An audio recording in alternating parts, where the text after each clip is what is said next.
Hi, just wanted to pop down and show you the magazine today.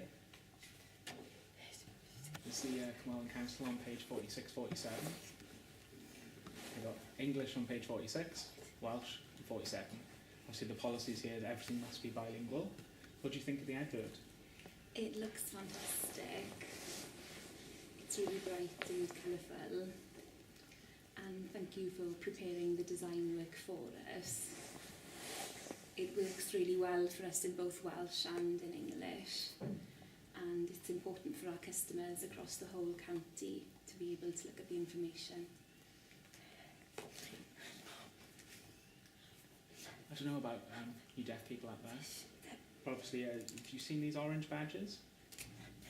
This means that she's a Welsh speaker. And it's got like it's orange and a bit of yellow. And they've got another one that shows that you're learning Welsh.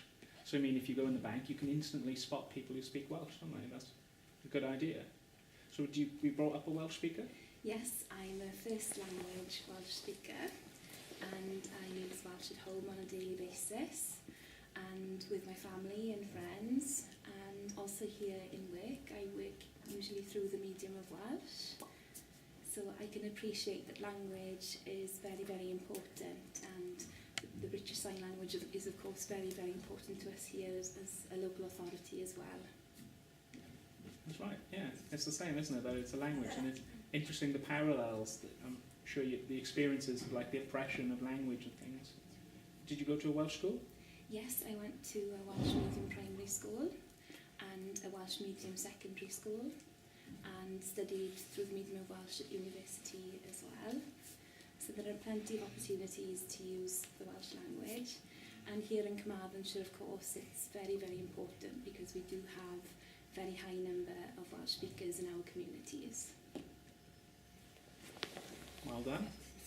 Yeah, I noticed today as I was driving down the motorway, I was coming from Cardiff way, and I noticed all the signs were English first, Welsh second, and then as I got to West Wales, they swapped, and it was Welsh first, English second. Is that the council's policy, or? Yes, that's our policy here in Carmarthenshire.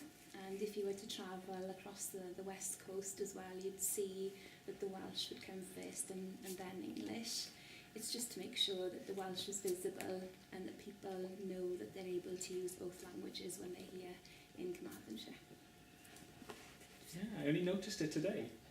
Obviously before I've seen the signs and just not paid attention, but has it always been like that? Well, we've had our policy in place for quite a few years now, but we're always developing the way that we promote both languages. And with the recent census information as well, we've got plenty of work to do in relation to the Welsh language. Wow. So possibly another article in the future for the magazine then? Well, that's a fantastic idea, one that hadn't crossed my mind. But yeah, really interesting idea. Obviously, yeah, some BSL users at the moment, they're trying to campaign for a BSL Act. Mm-hmm. So information like that could be really beneficial of how this came about. Yeah, that would be great, just to share the experience, what has worked well, what problems have been, but what the opportunities as well to promote BSL. That's great, thank you. Lovely to see you today. And nice to meet you, eventually. Finally.